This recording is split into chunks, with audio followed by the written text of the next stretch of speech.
please welcome on stage, really looking forward, Michelle.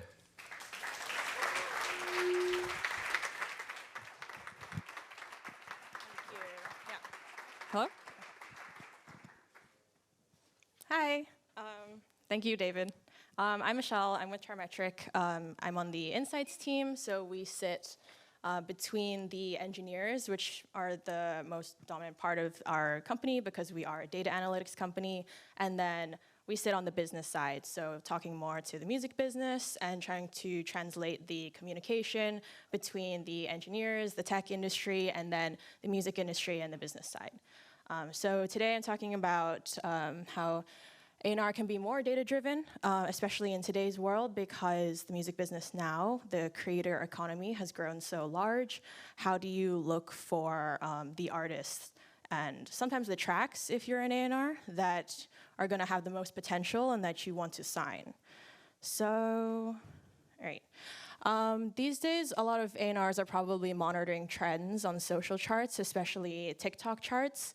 A lot of people are paying attention to TikTok. It's like the latest platform to check out. And so a lot of the times they will be looking for the latest thing on these charts.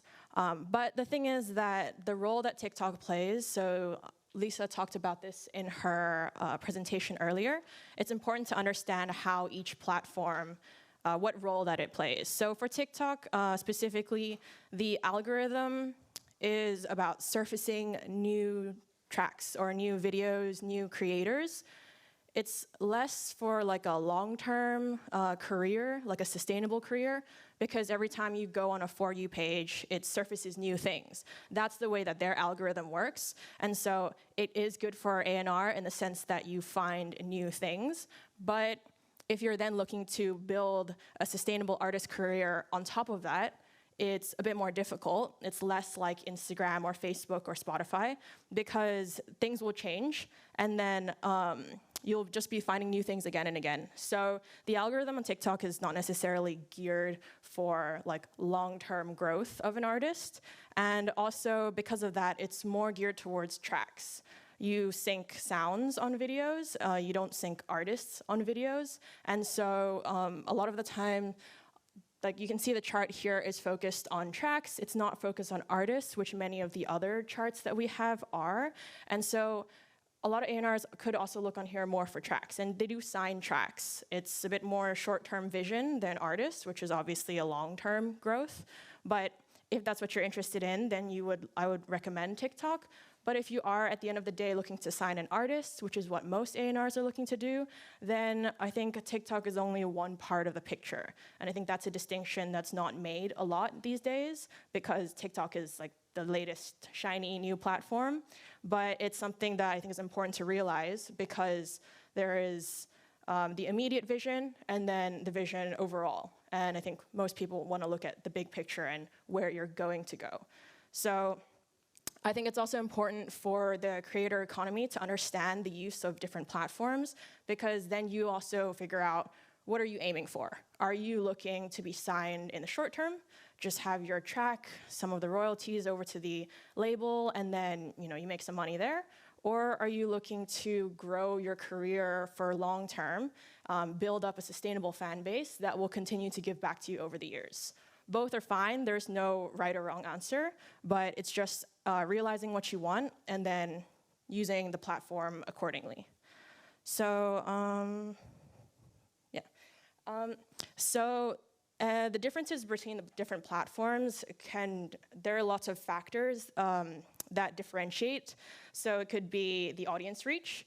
Spotify tends to have like a more hip-hop focus, and then on Apple Music or Pandora, sometimes they're like more country music focused, and so you figure out which platform has the audience that fits your music the best as well. The market territory of a platform, Spotify is global, but it's also predominantly in the US and in Europe. If you are going to, if you have fans in Africa, you might want to be on Boomplay as well. If you have fans in the Middle East, you probably want to be on Angami. A lot of local DSPs actually perform better in some instances than the more global platforms, because there is this like hyper-local focus now on regionality as well. And then career longevity I just talked about. So TikTok and things are a bit more short-term.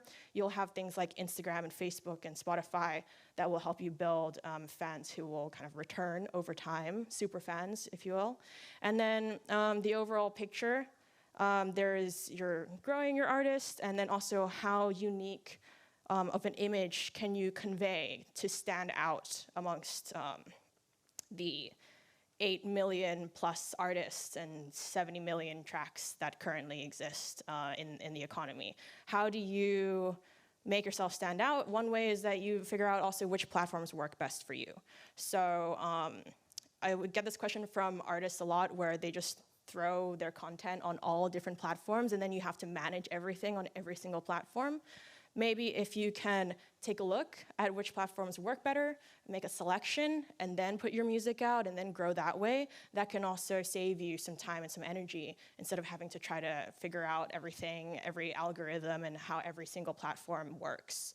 So that's the important side for artists as well. And if you're an A&R, again, what are you looking for? Are you looking to sign artists? Then I would look on Spotify, on Instagram, maybe YouTube, depending on what kind of artist, what genre they are, as well, because those things, I would look to sign an artist that is gonna have long-term potential. That's what most A&Rs are looking for. But if, like I said, tracks work for you, or maybe the artist of the moment, like right now, the last few weeks, then TikTok or the Instagram Reels as well, sometimes a bit more short-term. So trying to figure out the features and then the platform that fit what you're looking for. So usually though, so I'm gonna focus on signing an artist for the long term. And so if you're doing that, then I will look for parallel growth on social media and streaming platforms.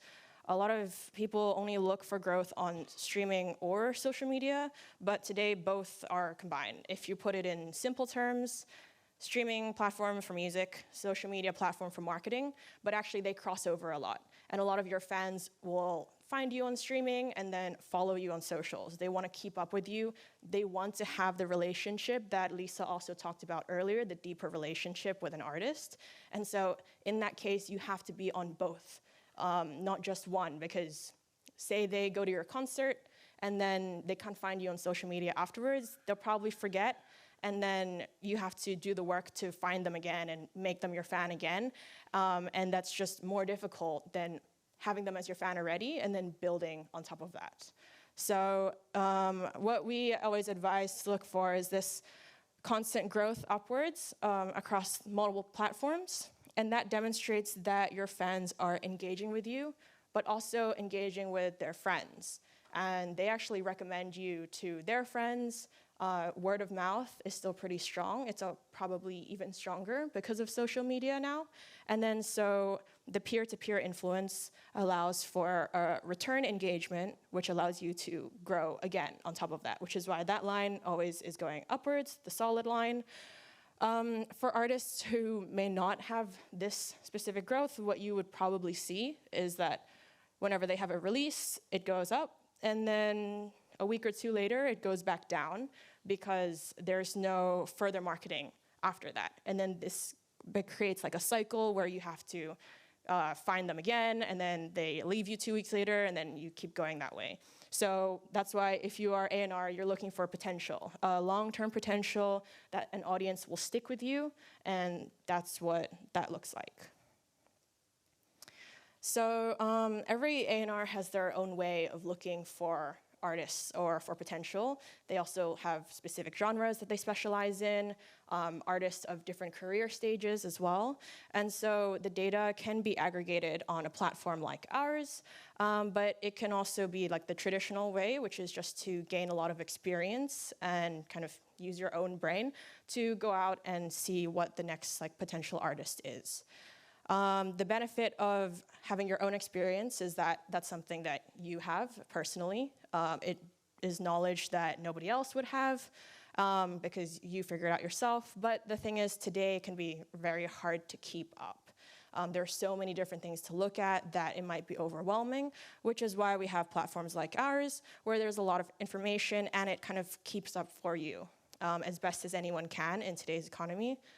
The downside, if you will, is that everyone can log into the same platform.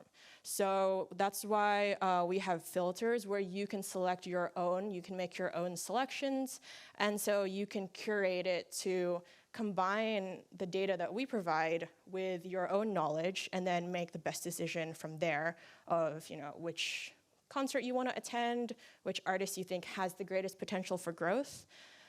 Because the data is for fine-tuning from everything that's available. It's not a one-way ticket to being a star. I don't think we get asked a lot for like the big red button that you can push and be famous, but that doesn't exist.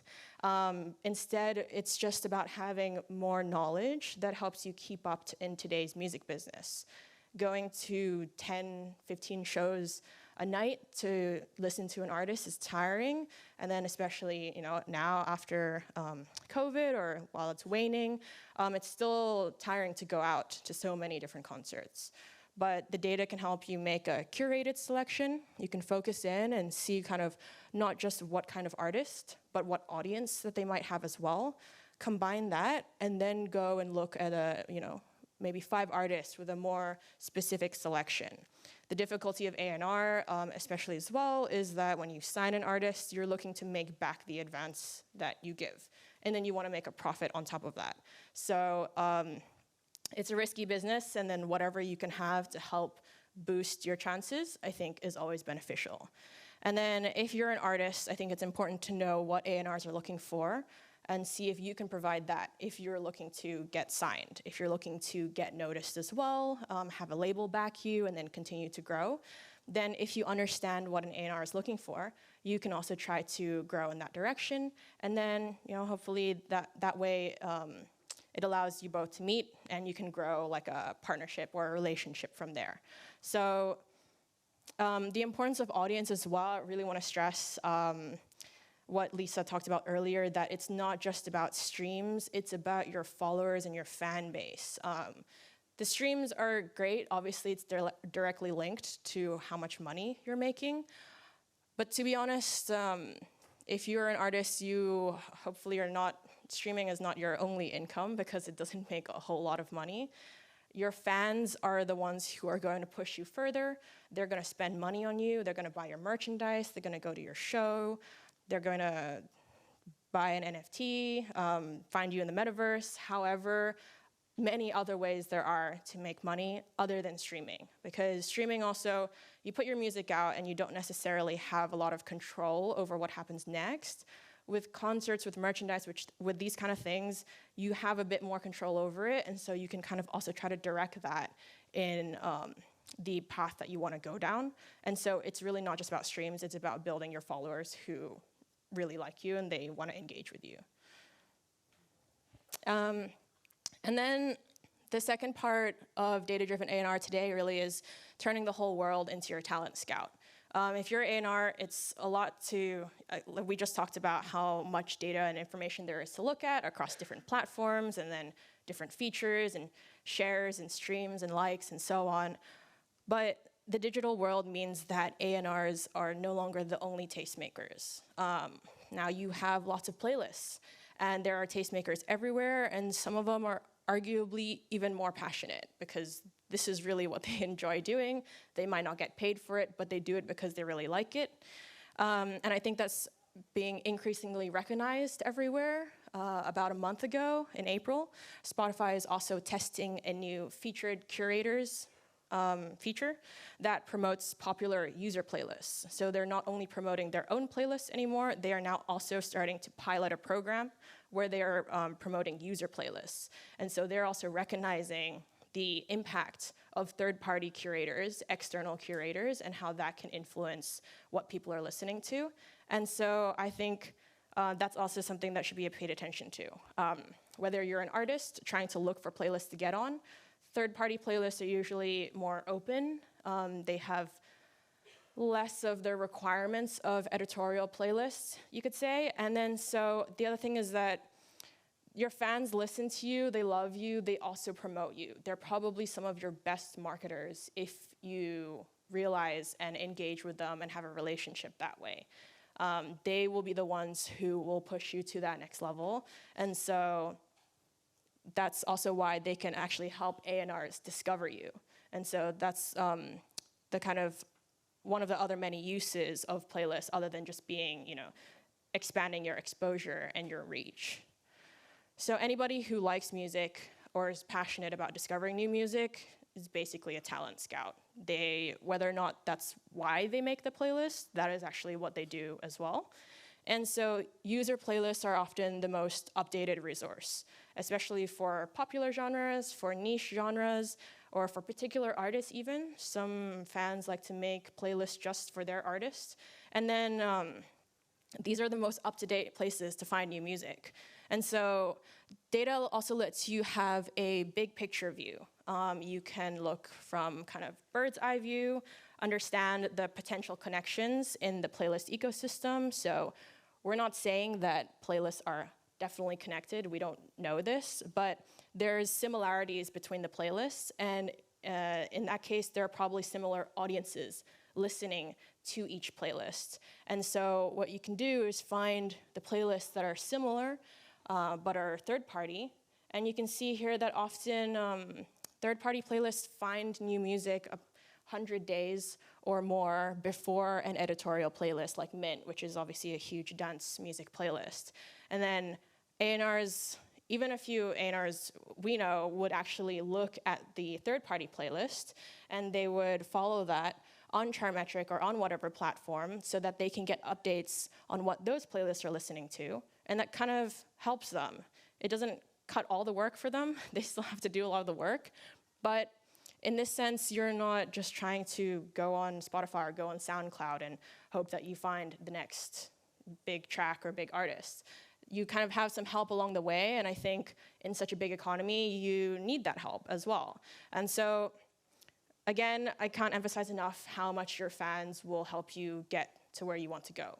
If you engage with them, if you really deepen that relationship, they will support you all the way, particularly the fans that you make at the beginning of your career and who stay with you because they really like you. They're the ones who will help push you onto playlists like this, and then onto bigger playlists like editorial playlists curated by Spotify or Apple Music or whoever, and then continue expanding your exposure. I think some of the artists who've broken in the past few years, that is really the way that they engage on social media. They engage directly with their fans, and that makes them stand out and is what makes people remember them as well. Audience retention is difficult, but it's probably one of the most crucial parts if you want to build a long-term career. So then trigger cities, I apologize if you've heard about this before because we talk about this a lot. But basically, your audience is not only in your hometown or in your backyard or in the country that you are from. It's everywhere, and every artist now is a global artist, and every release is also a global release. What I mean is that I'm not saying that if you put out music now that you're gonna become like Bad Bunny, but I'm saying that when you put out music, anyone in the world can listen to you. That makes you instantly a global artist, or at least the potential to grow in that direction. And the same for every single release. The distinction is probably that not every artist is marketed globally, not every release is marketed globally. So that marketing and that development is what makes some artists and some tracks stand out more than others. But every single upload of content has the potential to go viral and to be spread around the world. And I think this is not emphasized enough as well because still many people want to break in the US or break in the UK. And that's fine, but you are competing with a whole lot of people who are trying to do the exact same thing because those are the traditional markets to break in. That will just make it a lot more difficult for you. You will probably have to pay a lot more in ads, and it's also more likely to not work, basically. So if you can, I recommend having like a broader outlook, and this is also something that A&Rs would look for, or should be looking for, I would say, because which one has more potential? The one home country that you're from, or the nearly 200 countries worldwide that have sometimes music fans who are even more passionate about you than your local fans.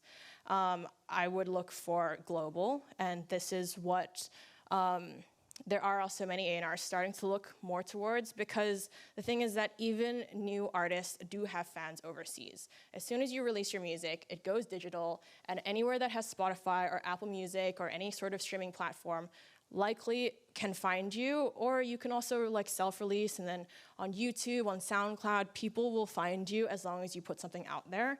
And in that sense, you can be found anywhere. So if you have the global potential, which cities also are more likely to help you break? The traditional music markets definitely will, but there are also these markets like in Latin America and in Southeast Asia that are more trigger cities, in that the populations of these countries are very dense. They have a higher affinity for mobile use than, for example, Western countries. They're very, very engaged on social media, and they're very much engaged in community.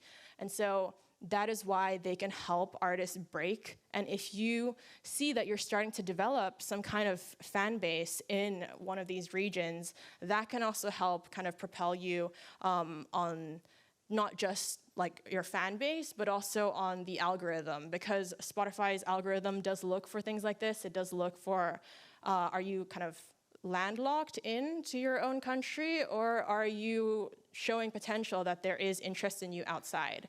If there's interest in you outside, it will try to also kind of help you along that way. And so if you do detect like these cities, then we have found at least that you have a much bigger potential to kind of, I wouldn't say definitely go viral, but kind of rocket your career a bit further, a bit faster, because of just how engaged fans from these regions of the world are. So you still do have, like I said, your traditional countries. So the darker countries, the US or North America, the UK and the EU, and then Australia, New Zealand, and you do have Japan, because traditionally they are a very strong local market. These were the focus markets in the past. They still are right now because of how media heavy and how PR heavy they are. And they also have more global reach in general, with other countries paying attention to what's happening in these regions of the world. But here you have the trigger cities. So they're Latin America mainly, Southeast Asia mainly as well, and then India is growing, and Turkey and stuff as well. And it's all because, again, of like how closely connected the people in these cities are. They really have helped artists like Lauv, like BTS, break out and go on a global stage. And when you get this much engagement from anywhere in the world, the Spotify algorithm, again, will pay attention to you and then push your music further, recommend you to editorials. The curators for editorial playlists will start to pay attention to you. And then they will put you on their playlists, and then you automatically kind of gain a whole new fan base. And so that is why we push the Trigger Cities concept so much, because some people might think it's obvious that these parts of the world have lots of people. They are very dense, they are very mobile focused, but if it's obvious, then I would say, try to take advantage of it if you can. If you have your music resonating in these parts of the world, and they don't just listen to local music. Latin America heavily favors rock, Southeast Asia really likes pop music and kind of whatever is trending, and if you can get that kind of development there, then it can skyrocket you and also bring you back to the traditional markets like the US and the UK, which if you're trying to break in from the beginning is a lot more difficult. So that's why we, again, talk about this a lot. And A&Rs would look for this too. And this is also a way that you can convince someone to sign you if you're looking for that, because you can say, but look, I am breaking in these cities that are getting more and more notice in the music business for precisely the reason that they have such engaged superfans throughout the population. And so, I have the potential to grow, and so we should work something out. And I think one other use of the data that all parts of the music industry do is to use the data as like a third-party view to convince people, to have a conversation, to pitch as well. These are all things that you can kind of have like a third-party entity help steer the conversation, because the numbers at the end of the day don't lie that much. So yeah, that's basically my presentation. Thank you very much.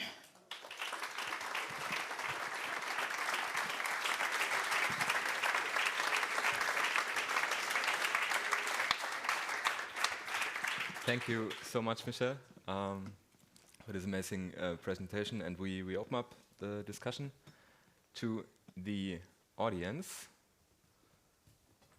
Let me see if there's a first question. I guess you're all overwhelmed by so much insights at first glance. Do we have? Yeah, here. Okay, sorry. Behind the speakers. Thank you. Bit hidden.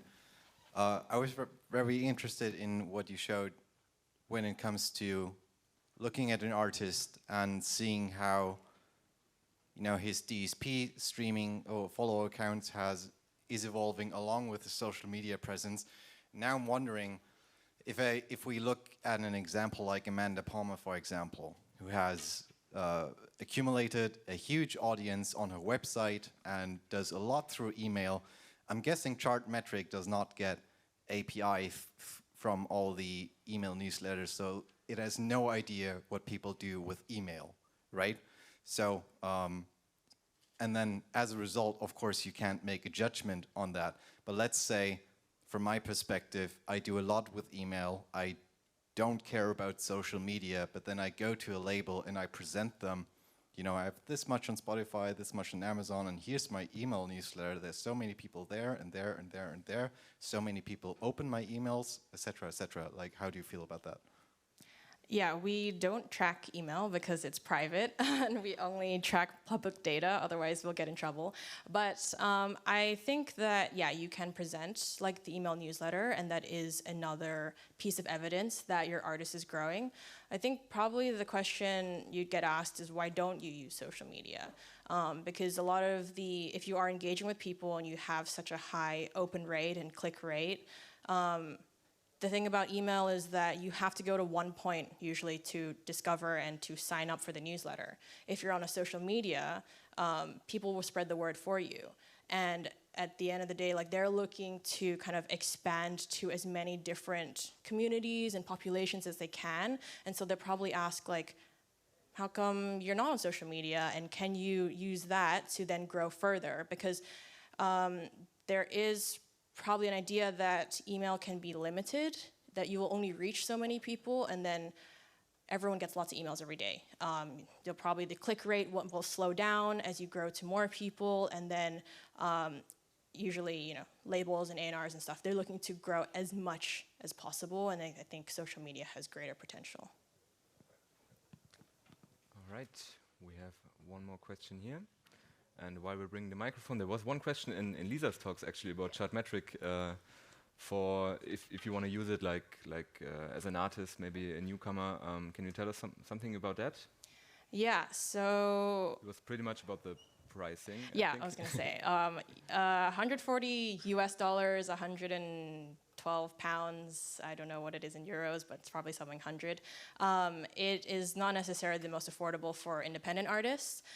If you're at Popakademie, I recommend you use it while you're here, because we work with David to create this partnership.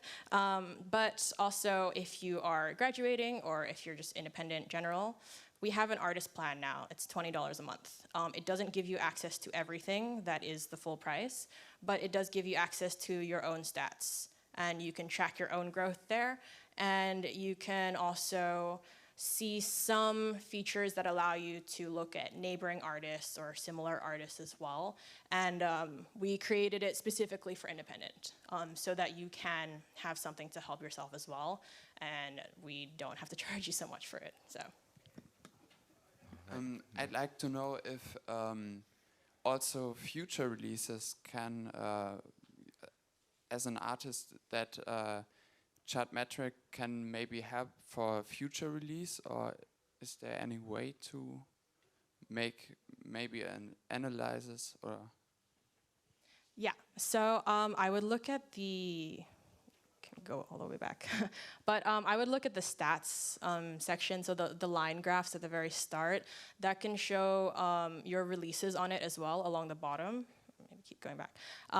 And you can kind of plan your new release strategy. So at the bottom, there's all those like releases. And this is a really nice example, which is why I put it on the slide. But you will see for a lot of artists that they release something, it goes up, and then it goes down 2 weeks later. That's probably not what you're trying to do. You're trying to create more of this growth. And then so you can adjust your strategy, because you can also look at what did not work and then try to figure out what would work, or at least you can try something new and then craft your future release strategy from there. That's what a lot of artists and labels actually that we've worked with have done. And I think it helps a lot because you can reflect and then adjust and move forward. Thank you. Yeah. We have one question here on the left.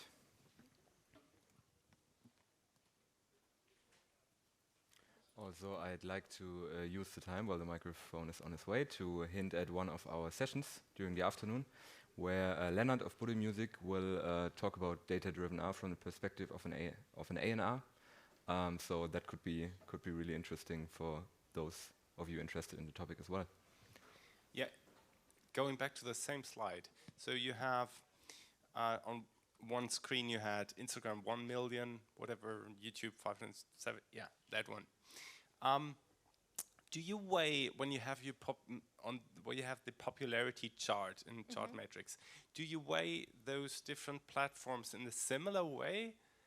Is it like for you? What would be your estimation? Is like one YouTube subscriber is like 2 Spotify subscribers or something like that? Do you weigh that and develop that percentage over time? Yeah, are you talking about like the Chartmetric score and the... Yeah, the general score and what we see here. Would that be a typical picture when you say in parallel? Right? So is it normal that Instagram has more followers than Spotify? Does it relate to certain genres, to certain countries? Okay. Right.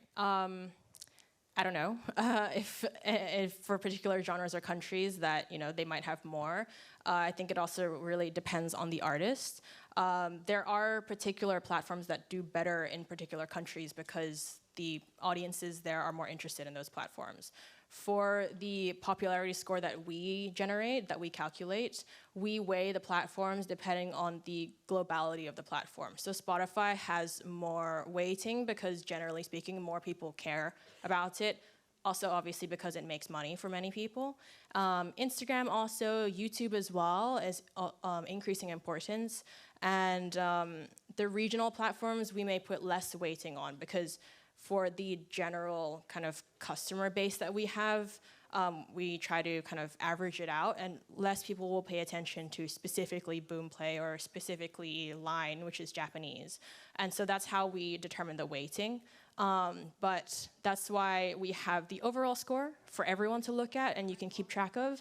And then that's why we still show each of the individual platforms so that if you are in Southeast Asia, I would look at Spotify. If you are in the Middle East, at the moment, I would look at YouTube because they actually use YouTube more than Spotify. They don't really use Spotify as much. And then hopefully we get Angami sometime soon, and that further supplements that region of the world. But yeah, that's the kind of distinction. Yeah. All right. Many thanks for your questions as well. And I think we have another big round applause of Michelle. Is there another question? Did you have a question? Oh, I didn't see it behind the speakers. Okay. Okay. It's fine. With lunch almost in sight, I would say we leave it for here now. We will have lunch at Popakademie. It will be amazing as yesterday again, better be quick. Round of applause for Michelle.